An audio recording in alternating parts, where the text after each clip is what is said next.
피조물을 자신의 메시아로 삼아서는 절대 안 된다. 참 메시아는 한 분뿐이고 생명은 오직 그분 안에서만 찾을 수 있다. 나는 생명이 없는 곳에서는 절대 생명을 구하지 않는다고 말할 수 있으면 좋겠지만 그렇게 하고픈 유혹이 여전히 나를 따라다닌다.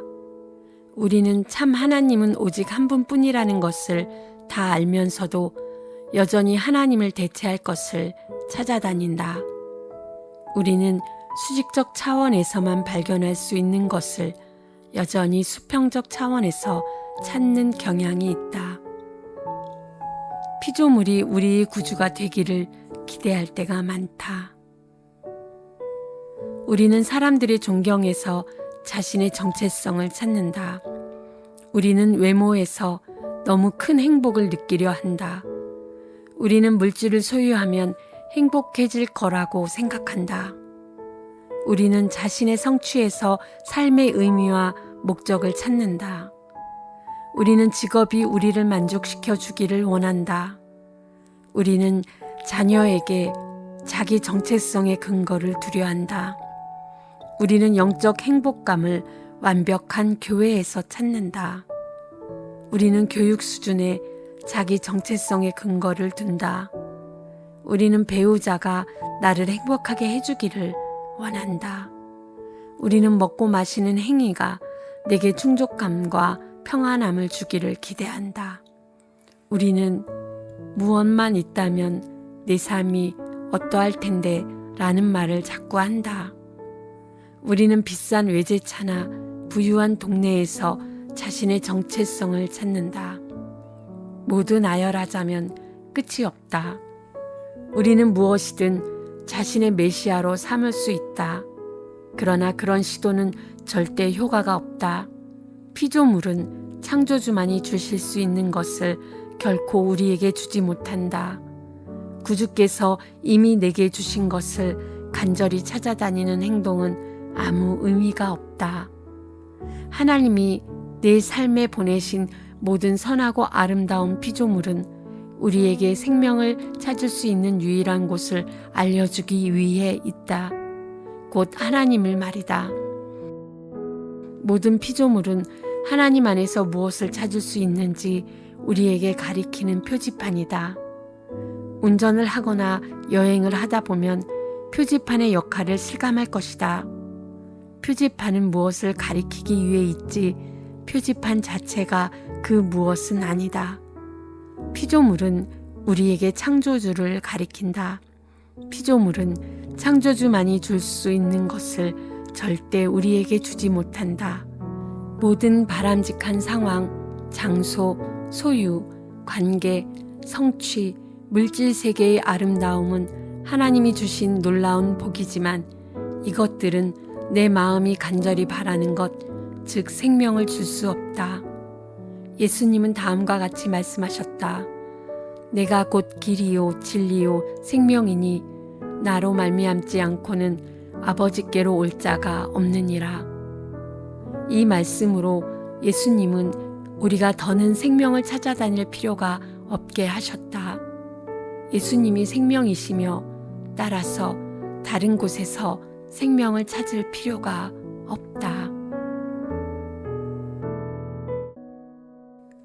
나를 괴롭히는 사람들 모두 잡아들이는 검사 같은 예수님을 원하는가? 예수님은 오직 나의 주권자, 구주, 왕이셔야 한다. 살면서 복수를 한 번도 꿈꾸지 않은 사람이 있을까? 하나님은 각 사람의 마음에 정의를 향한 욕구를 심으셨다. 그래서 불의를 마주하면 내 손으로 직접 정의를 시행하고픈 마음이 든다. 친구에게 한 대 맞으면 자기도 한 대 때리는 아이를 볼 때 알 수 있다. 친구에게 공개적으로 망신당한 중학생이 그 친구를 자기 인생에서 도려낼 뿐 아니라 자기가 당한 것 못지않게 망신을 줄 방법을 찾는 모습에서도 알 수 있다. 남편이 자신에게 상처를 주었다는 이유로 며칠간 말도 않고 냉랭히 대하면서 괴롭히는 아내의 모습에서 알 수 있다. 사실 우리는 평화보다 전쟁이 더 쉽다는 걸 안다. 우리는 하나님이 내 편을 들어 다른 이들과 싸우시기를 바란다. 바울이 로마서 12장 14절에서 21절에서 이 문제에 어떻게 접근하는지 보라. 너희를 박해하는 자를 축복하라. 축복하고 저주하지 말라. 즐거워하는 자들로 함께 즐거워하고 우는 자들과 함께 울라. 서로 마음을 같이하며 높은 데 마음을 두지 말고 도리어 낮은 데 처하며 스스로 지혜 있는 채 하지 말라. 아무에게도 악으로 악을 갚지 말고 모든 사람 앞에서 선한 일을 도모하라. 할 수 있거든 너희로서는 모든 사람으로 더불어 화목하라. 내 사랑하는 자들아, 너희가 친히 원수를 갚지 말고 하나님의 진노하심에 맡기라. 기록되었으되 원수 갚는 것이 내게 있으니 내가 갚으리라고 주께서 말씀하시니라. 내 원수가 줄이거든 먹이고 목마르거든 마시게 하라. 그리함으로 내가 숯불을 그 머리에 쌓아 놓으리라. 악에게 지지 말고 선으로 악을 이기라. 이 구절은 하나님이 자신의 의로운 공의를 시행하고 원수를 갚을 것이라고 하신 약속 위에 있다. 그러나 이 말씀은 예수님이 내 검사가 되신다는 뜻이 아니다. 하나님은 내가 알거나 내 눈에 보이는 곳에서 어떤 방식으로 그렇게 하겠다고 약속하지 않으셨다. 하나님은 공의를 위해 자비를 포기하겠다고 약속하지 않으셨다. 하지만 하나님은 보응을 약속하셨다. 하나님의 진노하심에 맡기라는 말은 본질적으로 하나님이 하실 일을 너희가 하려고 하지 말라. 하나님이 약속을 지키실 것을 믿고 의지하라는 뜻이다. 우리가 하나님을 신뢰할 수 있는 이유는 하나님이 우리의 주권자, 구주, 왕이시기 때문이다. 그러면 우리는 실제적으로 어떻게 해야 할까? 1. 절대 악을 악으로 갚지 말라. 2. 모든 사람과 더불어 화평하게 살기를 힘쓰라. 3. 선으로 악을 이기라. 세상에 이 정도 인격을 지닌 사람은 없다. 우리가 경험한 악만 보아도 하나님의 은혜가 얼마나 많이 필요한지 알 수 있다. 감사하게도 그 은혜가 우리에게 주어졌다. 우리는 그저 받으면 된다.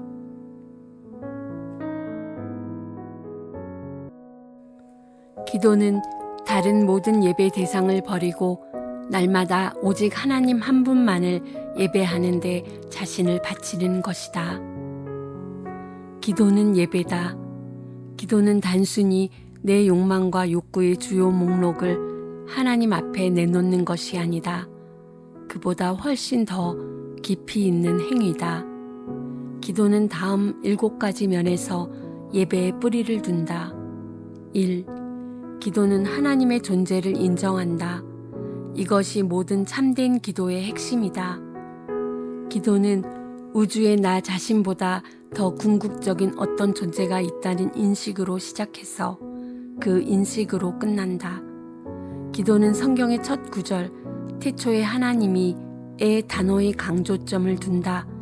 그래서 기도는 하나님을 창조주와 주권자로 알고 인정하는 행위다.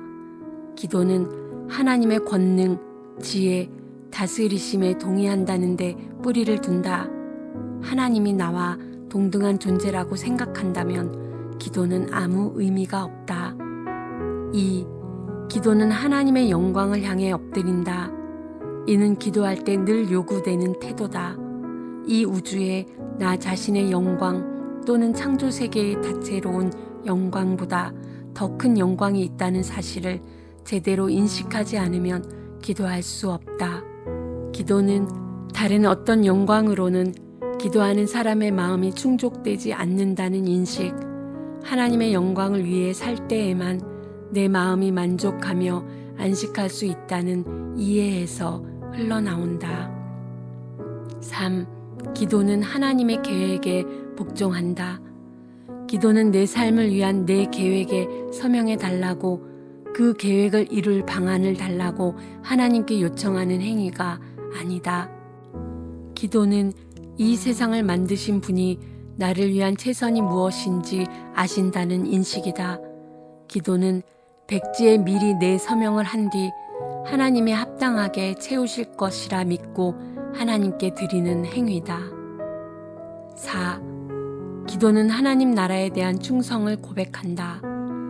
기도는 이 세상에서 하나님 나라와 나의 나라 간에 벌어지는 싸움에 대한 인식이다. 우리는 기도할 때 나 하나가 전부인 폐쇄된 나라의 변변찮은 자기 중심적인 꿈을 승인해 달라고 하나님께 요청해서는 안 된다. 그보다는 하나님 나라의 계획과 목적에 내 마음을 들이면서 내가 하나님의 일의 한 부분이 되도록 그 일의 방해자가 되지 않도록 은혜를 구해야 한다. 5. 기도는 우리에게 필요한 것을 하나님이 마련하신다는 사실에 의지한다. 참된 기도는 공포에 질려서 하는 기도가 아니라 신뢰하고 안심하면서 하는 기도다. 우리는 내 기도를 들으시는 분이 내 가까이 계시면서 내 모든 필요를 성실히 그리고 기꺼이 채우신다는 것을 알아야 한다. 6. 기도는 하나님의 은혜를 찬미한다. 참된 기도는 은혜에 감격할 때 저절로 흘러나온다. 기도하고 싶은 마음을 주는 것도 은혜고, 기도하는 자를 하나님이 환영하시는 것도 은혜 덕분이고, 하나님이 응답하겠다고 약속을 주신 것도 은혜이기 때문이다. 7. 기도는 하나님의 일에 헌신한다. 결론적으로 기도는 이미와 아직 사이에 이루어야 할 하나님의 일이 있으며 그 일을 위한 지혜와 힘이 필요하다는 인식이다. 기도는 우상을 내려놓고 하나님 앞에 기쁘고 겸손하게 무릎 꿇고 예배하는 행위다. 자신의 영리함을 어떻게 측정하는가? 지금까지 성공과 실패로 가늠하는가? 아니면 그리스도 안에서 내 소유인 무한한 은혜의 자원으로 가늠하는가? 인간이라면 누구나 하루에도 몇 번씩 이것을 한다. 그리고 대개 무의식적으로 한다. 이것을 통해 사람이 자신을 어떻게 생각하는지, 그가 어떤 상황에 처했는지 알 수 있다. 걸음마를 배우는 아기도 이것을 하고 중병에 걸린 노인도 이것을 한다. 이것을 하고 나서 어떤 결론을 내리느냐에 따라 내가 씨름하는 문제를 대하는 태도가 달라진다. 이것은 무엇인가? 바로 자신의 역량을 측정하는 일이다. 우리는 지금 눈앞에 닥친 문제를 해결하려면 어떤 능력이 있어야 하는지 늘 따져본다. 지금까지 성과를 검토하며 자신의 잠재력을 가늠하는 것은 어리석거나 비합리적인 행동이 아니다. 지금까지 얼마나 많이 이루었는가? 무엇이 자꾸 내 발목을 잡는가? 어떤 약점이 드러났는가? 다음번에 좀 더 잘하도록 어떤 교훈을 얻었는가? 하나같이 바람직한 질문이다. 하지만 무언가 극적으로 중요한 것이 빠져 있다. 곧 예수 그리스도의 복음이 빠져 있다. 알다시피 하나님의 은혜가 우리에게 부어졌다는 사실은 우리가 자신의 성과에만 매달리지 않아도 된다는 뜻이다. 우리는 나 개인의 한정된 영적 자원에만 의지하지 않아도 된다. 그보다 그리스도 안에서 내게는 새로운 정체성과 잠재력이 주어졌다. 사도 바울은 이 새로운 가능성을 다음과 같이 철저하고도 힘있게 진술했다. 이제는 내가 사는 것이 아니요 오직 내 안에 그리스도께서 사시는 것이라. 하나님은 내가 이 타락한 세상의 여정을 마칠 때까지 어떤 일을 만날지 정확히 알고 계신다. 하나님은 유혹이 날마다 내게 인사하리라는 것을 알고 계신다. 하나님은 내 안에 아직 남은 죄가 그 추한 고개를 들리라는 것을 알고 계신다. 하나님은 슬픔과 고난이 나를 지치게 하리라는 것을 알고 계신다. 하나님은 내게 정하신 삶의 현주소에서 내가 겪어나가야 할 모든 일을 알고 계신다. 그래서 하나님은 정확히 내게 필요한 것들을 주셔서 망가지고 부서진 세상 가운데에서도 하나님이 계획하신 존재로 살아가며 하나님께 부름받은 일을 할 수 있게 하셨다. 하나님은 내게 무엇을 주셨는가? 바로 하나님 자신을 주셨다. 하나님의 은혜는 어떤 통찰력이 아니다. 장소가 바뀌는 것도 아니다. 상황이 달라지는 것도 아니다. 하나님의 은혜는 그보다 더 근본적이고 영광스럽다.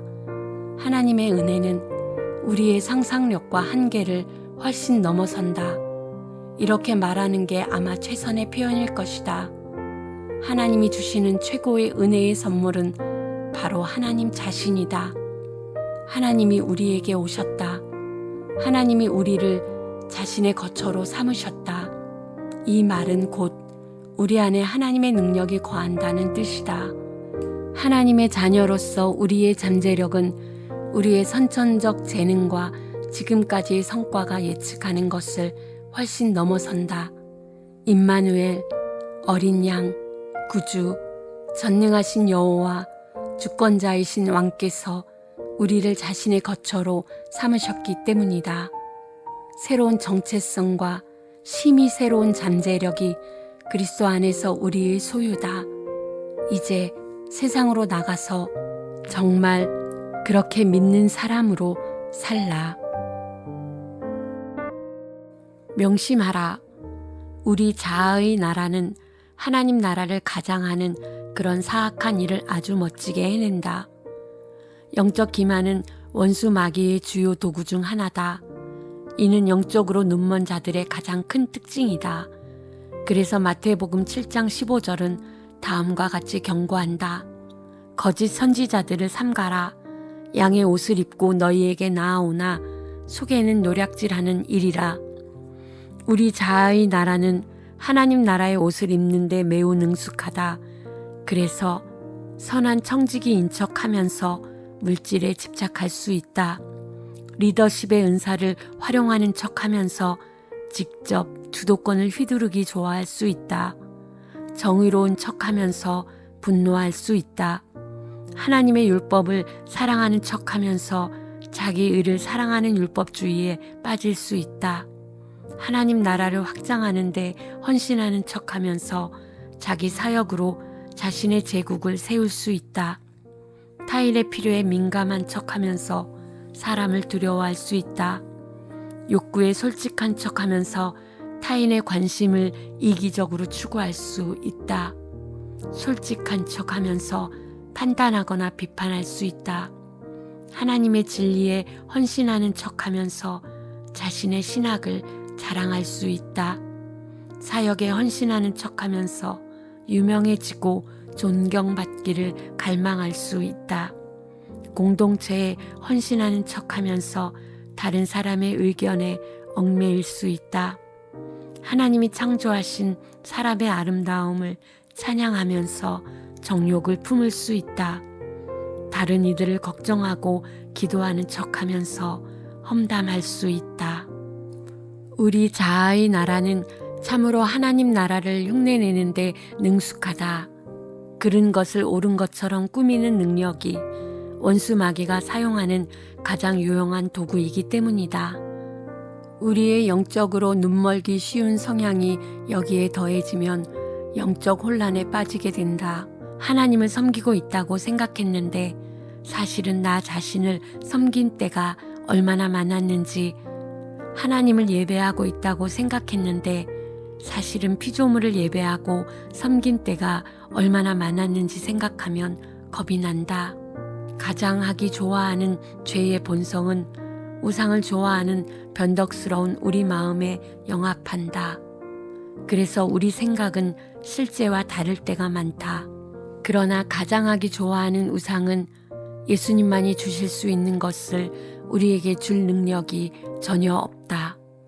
하나님만이 우리에게 자기 마음을 들여다볼 안목을 주시며 하나뿐인 하찮은 모방의 나라에서 우리를 자유롭게 하신다. 문제를 만날 때 낙심하지 말라. 우리에게는 힘과 지혜, 그 이상이 있다. 곧 능력 주시는 예수님의 은혜가 있다. 십자가의 죽음을 앞두고 예수님이 제자들에게 하신 마지막 말씀을 보자. 보라, 너희가 다 각각 제 곳으로 흩어지고 나를 혼자 둘 때가 오나니 벌써 왔도다. 그러나 내가 혼자 있는 것이 아니라 아버지께서 나와 함께 계시느니라. 이것을 너희에게 이르는 것은 너희로 내 안에서 평안을 누리게 하려 함이라. 세상에서는 너희가 환난을 당하나 담대하라. 내가 세상을 이기었노라. 이 구절은 우리에게 다음과 같이 말한다. 1. 환난을 당할 때 괜찮지 않은데 괜찮은 척하지 않아도 된다. 이 구절은 다른 많은 성경 말씀과 마찬가지로 우리가 솔직하기를 기뻐한다. 성경은 사실과 다르게 가장하라고 말하지 않는다. 괜찮지 않은데 괜찮은 척 행동하라고 강요하지 않는다. 성경이 말하는 믿음은 결코 이 타락한 세상의 가혹한 현실을 부인하지 않는다. 하나님은 마음껏 울부짖으라고 권하신다. 깊은 슬픔에 빠져 하나님께 달려가는 우리를 기꺼이 맞이하신다. 이 구절은 이미와 아직 사이에서 우리 모두가 직면하는 피할 수 없는 고난에 대한 정직하고 동정 어린 경고다. 2. 환난을 당할 때 내가 겪는 일이 하나님의 계획의 한 부분이라는 사실을 기억해야 한다. 예수님은 낙심이 되는 동시에 격려가 되는 어떤 일을 제자들에게 알리신다. 예수님은 끔찍할 정도로 망가진 세상, 그래서 하나님이 원래 뜻하신 대로 작동하지 않는 세상에 제자들을 계속 두는 것이 하나님의 영광과 제자들의 유익을 위한 하나님의 계획이라고 말씀하신다. 어려운 일을 당할 때 이것을 하나님의 계획과 약속이 실패했다는 징후로 여겨서는 절대 안 된다. 그렇다. 현재의 이 고난은 지혜롭고 사랑이 깊으신 하나님의 계획에 따라 그분의 다스림 아래에 있다. 3. 환난을 당할 때 나는 혼자가 아니라는 것을 기억해야 한다. 여기서 예수님은 개인적인 고백을 하신다. 제자들에게 버림받겠지만 아버지께서 함께 계시기에 자신은 결코 혼자가 아니라고 말이다. 마찬가지로 하나님의 자녀인 우리는 환난 중에 절대 혼자 버려지지 않는다. 하나님이 능력과 지혜와 은혜로 늘 우리와 함께 하신다. 즉 우리는 환난 때에 자신의 능력이라는 자원에만 맡겨진 채 버려지지 않는다는 뜻이다. 4. 환난을 당할 때 이 환난이 나를 집어삼킬 수는 있지만 나를 보호하고 지키시는 구주께는 이길 수 없음을 알아야 한다. 환난 중에 나는 어찌할 바를 모르며 낙심할 수 있지만 내 주님은 절대 그러지 않으신다. 곧 내가 겪는 환난이 내 운명을 결정짓지는 않는다는 뜻이다. 내 운명은 내 주님이 결정하신다. 오늘 나는 남들이 받는 복을 부러워할 수도 있고 내게 주어진 놀라운 은혜의 경이로움에 푹 잠길 수도 있다. 항상 만족하며 산다고 말할 수 있다면 좋겠다. 절대 불평하지 않는다고 말할 수 있으면 좋겠다. 타인의 삶을 부러워한 적이 한 번도 없다고 말할 수 있다면 좋겠다. 원래 내가 가졌어야 할 것을 하나님이 다른 사람에게 주셨다고 생각한 적이 한 번도 없다고 말할 수 있다면 좋겠다. 갖지 못한 것을 따지기보다 이미 받은 복을 헤아리기를 더 잘한다고 말할 수 있다면 좋겠다. 물질에 대한 욕망이 그다지 크지 않다고 말할 수 있다면 좋겠다. 내 마음은 마침내 만족할 거라고 말할 수 있다면 좋겠다. 이 모든 것이 희망사항인 이유는 아직 나는 완전히 그렇게 못하기 때문이다.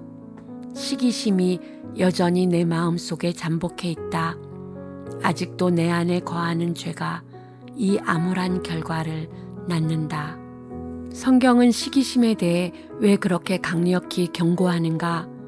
시기심이 내 마음을 지배하면 하나님의 사랑이 내 마음을 다스리지 못하기 때문이다.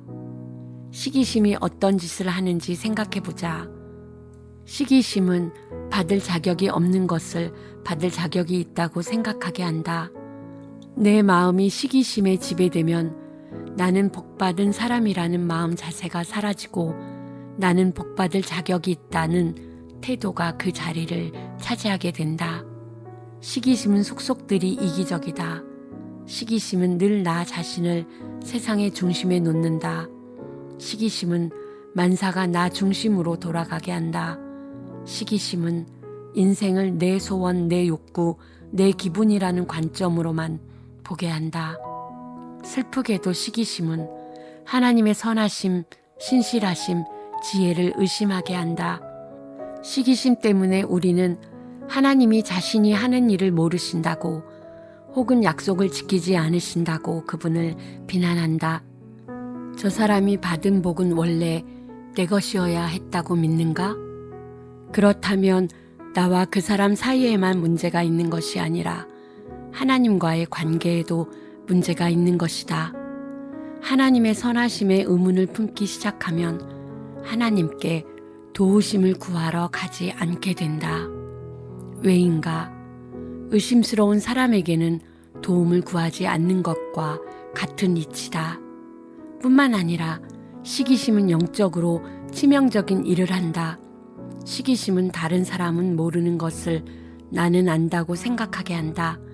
시기심은 타인의 삶을 사실은 잘 모르면서 잘 안다고 생각하게 한다. 또 무엇이 최선인지 내가 하나님보다 더 명확히 안다고 생각하게 한다. 게다가 시기심은 나를 내게서 구해내고 변화시키고 능력을 주고 구원하는 하나님의 놀라운 은혜를 망각하게 한다. 내가 가지지 못한 것을 따져보는데 너무 몰두한 나머지 하나님의 은혜라는 엄청난 복, 내 능력으로 획득하거나 성취할 수 없고 받을 자격도 없는 그 복이 주어졌음을 알아차리지 못하고 찬미하지도 못하게 한다. 또한 시기심은 하나님이 내게 명하신 삶보다 내가 원하는 것에 초점을 맞추기 때문에 하나님의 명령과 경고에 주의를 기울이지 못하게 하고 그래서 도덕적 위험에 빠지게 한다. 시기심의 유일한 해법은 나를 내게서 구하는 은혜, 자기 중심적인 죄인을 변화시켜 기쁘게 만족하며 하나님을 예배하는 사람으로 만드는 하나님의 은혜뿐이다. 순종은 감사로 드리는 예배 행위이지 두려워하면서 하나님께 은총을 얻으려는 수단이 아니다. 하나님의 은총을 얻기 위해 내가 할 수 있는 일은 아무것도 없다. 이 사실을 받아들이고 기억해야 한다. 나는 하나님의 거룩한 요구 조건을 충족시킬 만큼 오래 의로울 수 없다. 내 생각 또한 그 정도로 정결할 수 없다. 내 욕망도 절대 그 정도로 거룩할 수 없다. 내 말도 그 정도로 깨끗할 수 없다. 내 선택과 행동도 그 정도로 하나님을 존귀히 여길 수 없다. 하나님의 기준은 너무 높아서 우리는 거기에 도달할 수 없다. 예외는 없다. 우리는 다 똑같이 율법의 무게 아래에서 죄의 무력함을 안고 살아간다. 우리 모두는 순종보다는 반역에 능하다. 우리 모두는 겸손하기보다 선천적으로 교만하다. 우리는 다 하나님을 예배하기보다 우상 숭배를 더 좋아한다. 우리는 이웃을 사랑하기보다 이웃과 싸우기를 더 잘한다. 우리는 자기 형편에 만족하기보다 남을 시기하는 게 더 자연스럽다. 우리는 이런저런 면에서 모두 도둑이다. 우리는 다 남이 가진 것을 탐낸다. 우리는 진리를 수호하기보다 선천적으로 진리를 악용한다. 우리는 말로써 자비를 베풀기보다 정죄한다. 우리는 혼자 힘으로는 절대 하나님의 기준에 도달할 수 없다는 사실을 날마다 입증한다. 한마디로 말해 율법의 행위로 그의 앞에 의롭다 하심을 얻을 육체가 없다. 이 말씀은 진리이다. 모든 사람이 죄를 범하였음에 하나님의 영광에 이르지 못하기 때문이다. 이 말씀은 모두에게 해당한다. 누구도 예외는 없다. 모든 사람이 이 말씀을 받아들이고 자신의 정체성으로 삼아야 한다. 우리를 통렬하도록 겸손케 하는 소식이다. 그러나 받아들이기 힘든 이 소식은 우리를 우울한 자기 혐오의 길로 인도하지 않는다. 영원한 소망과 기쁨의 길로 이끈다. 자신의 정체성과 무능함을 인정해야 비로소 하나님의 선물이 필요하다고 이해하기 시작하기 때문이다. 바울이 로마서 3장에서 한 것처럼 나쁜 소식과 좋은 소식을 합쳐보자. 바울은 모든 사람이 죄를 범하였음에 하나님의 영광에 이르지 못한다고 말한다. 하지만 그것으로 이야기가 끝나지 않는다. 바울은 계속해서 우리는 그리스도 예수 안에 있는 속량으로 말미암아 하나님의 은혜로 값없이 의롭다 하심을 얻은 자 되었느니라. 이 예수를 하나님의 그의 피로써 믿음으로 말미암는 화목제물로 세우셨다고 말한다. 화목제물은 속죄를 이루는 희생제물이다.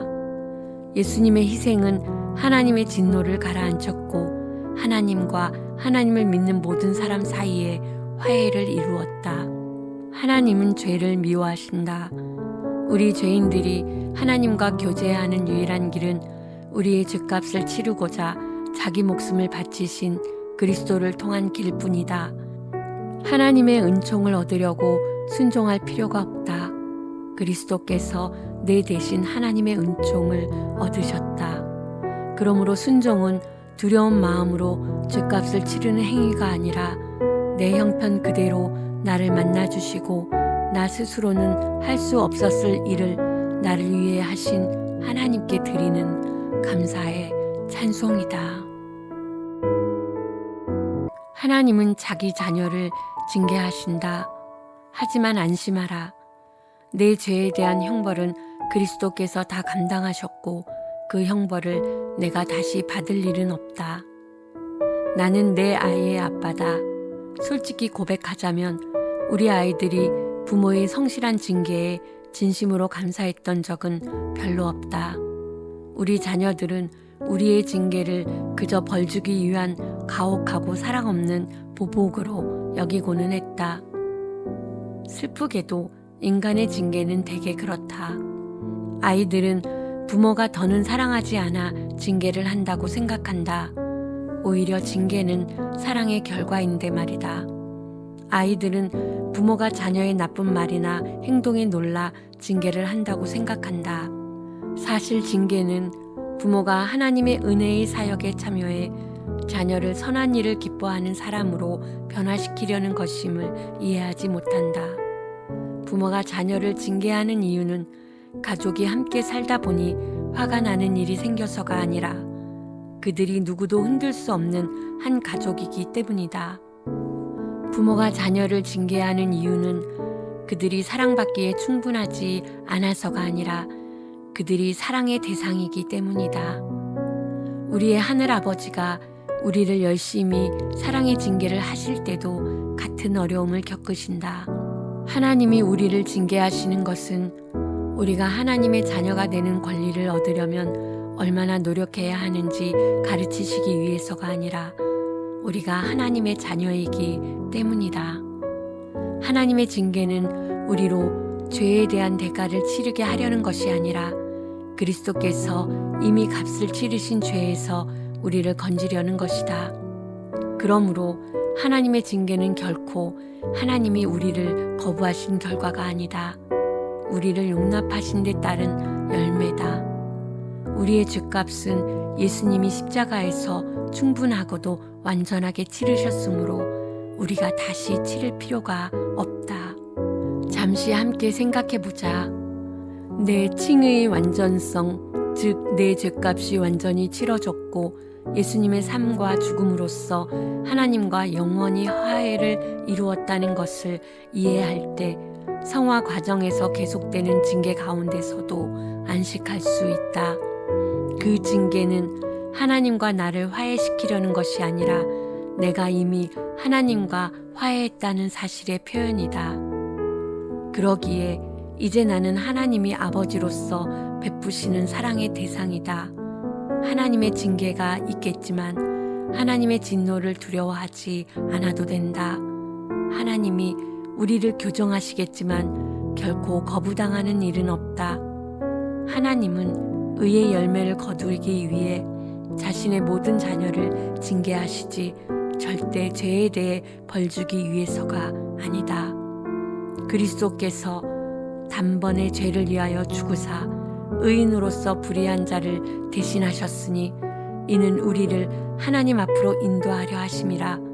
육체로는 죽임을 당하시고 영으로는 살리심을 받으셨으니. 아멘 또 아멘. 죄를 순진하게 과소평가해서도 안 되고 은혜를 단순하게 수용해서도 안 된다. 잠깐 생각해보자. 나는 누구의 죄를 경시하기 쉬운가? 친구의 죄, 배우자의 죄, 자녀의 죄, 이웃의 죄, 친척의 죄, 아버지나 어머니의 죄, 상사의 죄. 우리의 문제는 타인의 죄를 과소평가하는 게 아니다. 그렇다. 우리에게는 정반대의 경향이 있다. 우리는 보통 타인의 잘못에 너무 집착한다. 타인의 결함을 지적하기는 너무도 쉽다. 솔직히 우리들 대다수가 겸손히 고백해야 할 것이다. 자기 자신보다는 주변 사람들의 죄에 더 관심이 많다고 말이다. 우리는 가까운 사람들의 약점에는 지나치게 예민한 반면 자기 자신의 부족함에는 실질적으로 눈을 감아버리는 경향이 있다. 이런 이유로 우리는 자신 역시 주변 사람들과 별반 다를 게 없으며 타인의 삶에서 발견된 흠집은 어떤 식으로든 나 자신의 삶에도 존재한다는 사실을 짐짓 망각한다. 이렇게 외부에는 관심이 많고 내면은 부인하는 태도는 옳지 않다. 자기 죄에 눈 감아버리는 태도는 자신에게 영적으로 부족한 것이 있다는 사실을 부정하는 것이다. 그런 부정은 언제나 하나님의 은혜의 가치를 평가절하하고 그 은혜에 저항하는 결과를 낳는다. 내게 은혜가 필요하다는 사실을 부인하고 은혜의 능력을 과소평가하면 그 어떤 선한 결과에도 이르지 못한다. 문제는 우리가 이 두 가지 행동에 아주 능숙하다는 것이다. 우리는 자기 죄를 보면서 이 정도는 죄가 아니라고 말하는데 아주 능숙하고 은혜가 지금까지 해온 일과 지금 하는 일과 앞으로 할 일의 영광을 격화시킨다. 죄를 부인하는 사람은 죄를 점진적으로 정복하지 못하는 경향이 있고 은혜를 평가절하하는 사람은 은혜의 도움을 청하지 않는 경향이 있다. 우리는 지금 건강한 그리스도인의 삶이 지니는 양면성을 이야기하고 있다. 내가 그리스도 안에 있기는 하지만 죄가 여전히 내 안에 존재한다고 우리는 고백한다. 하지만 죄는 점차 격퇴되는 중이다. 내 힘으로는 절대 할 수 없는 일을 나를 위해 하는 영광스러운 은혜가 우리에게 주어졌다. 나는 이 사실을 겸손히 받아들인다. 죄를 시인하는 것은 우리를 암담하고 우울한 결과로 이끌지 않는다. 내 죄보다 더 큰 은혜가 내게 주어졌음을 알기 때문이다. 그리고 은혜가 다루는 바로 그 죄를 고백하는 가운데 우리는 은혜를 진심으로 진실하게 기쁨으로 찬양하게 된다. 죄 고백이 은혜에 대한 찬양으로 이어지지 않을 때 우리는 죄책감과 자기 혐오, 소심함, 영적 무력 상태에 빠지게 된다. 반면 죄를 시인하는 일 없이 은혜를 수용하면 신학적으로 언제나 의롭다고 확신하게 되고 이는 우리의 마음과 삶에 아무런 변화도 가져오지 못한다. 그러므로 오늘 죄를 과소평가하기를 거부하고 은혜를 평가절하하려는 유혹에 저항하라. 죄를 슬퍼하고 은혜를 찬미하면서 예수님께 달려가라. 하나님의 자녀는 내 인생은 나의 것이란 태도를 버리고 매일의 삶에서 섬김의 자세로 살도록 부르심 받았다. 나의 인생이 어떻기를 바라는가? 나는 정말 무엇을 위해 사는가? 내가 생각하는 행복한 삶은 어떤 삶인가? 무엇한다면 내 삶은 어떠할 텐데 라는 문장의 빈칸을 어떻게 채우겠는가? 하나님의 자녀가 여전히 자기 삶을 자기 것으로 생각할 수 있는가? 이런 식으로 자기 삶을 생각한다면 섬김이란 잠시 내 삶 밖으로 나와 하나님께 내 시간과 에너지와 돈을 들이고 다시 내 삶으로 돌아오는 일이 될 것이다. 이런 식으로 생각한다면 섬김은 내 삶과는 별개가 될 것이다. 교역자들이 짠 계획과 일정에 따라 나름의 수고로 잠시 돕는 일이 될 것이다. 섬김에 대한 이런 시각 이면에는 내 삶은 여전히 내 것이며 나는 다만 하나님의 일을 위해 주님께 몇몇 순간을 드린다는 생각이 자리 잡고 있다. 섬김을 보는 신약 성경의 시각은 근본적으로 다르다. 신약 성경은 우리 생명이 더는 우리의 것이 아님을 알라고 아주 명쾌하게 명령한다. 내 몸은 내 소유가 아니다. 내 감정도 내 소유가 아니다. 내 영도 내 소유가 아니다. 내 마음도 내 소유가 아니다. 내 의사소통 능력도 내 소유가 아니다. 내 관계도 내 소유가 아니다. 내 은사나 경험도 내 소유가 아니다. 심지어는 소유라는 말과 가장 깊은 연관이 있는 재물도 내 소유가 아니다. 바울은 고린도전서 6장에 성욕에 관해 논의하며 그 말미에 이런 결론을 내린다. 너희는 너희 자신의 것이 아니라 값으로 산 것이 되었으니 나와 내 삶을 이루는 그 무엇도 내 소유가 아니라는 사실을 이해할 때 비로소 하나님이 계획하신 하나님의 자녀로서 내 삶에 가까워지기 시작한다. 나와 나를 이루는 모든 것에는 값이 치러졌으며 따라서 나는 그 값을 치르신 분의 소유다. 그런데 신약 성경이 아주 명쾌히 밝히는 두 번째 사실이 있다. 하나님은 자신의 모든 자녀를 은혜의 사역의 단순한 수혜자로 부르신 것이 아니라는 사실이다. 우리는 그 사역의 도구로도 부르심 받았다. 모든 하나님의 자녀는 섬기도록 부르심을 받았으며 그 한 사람 한 사람이 자신을 그렇게 생각해야 한다. 마지막으로 신약 성경은 삶과 섬김이 분리된다고 가르치지 않는다. 내 삶의 모든 차원이 섬김의 장이다. 결혼 생활도 섬김이다. 친구 관계도 섬김이다. 자녀 양육도 섬김이다. 이웃이 되는 것도 섬김이다. 직장도 섬김의 장이다. 나는 영광스러운 구주를 대표하는 사람으로 부르심 받았으며 그분은 내가 섬김의 자세로 살아가는 데 필요한 모든 것을 은혜로써 내게 부어주신다.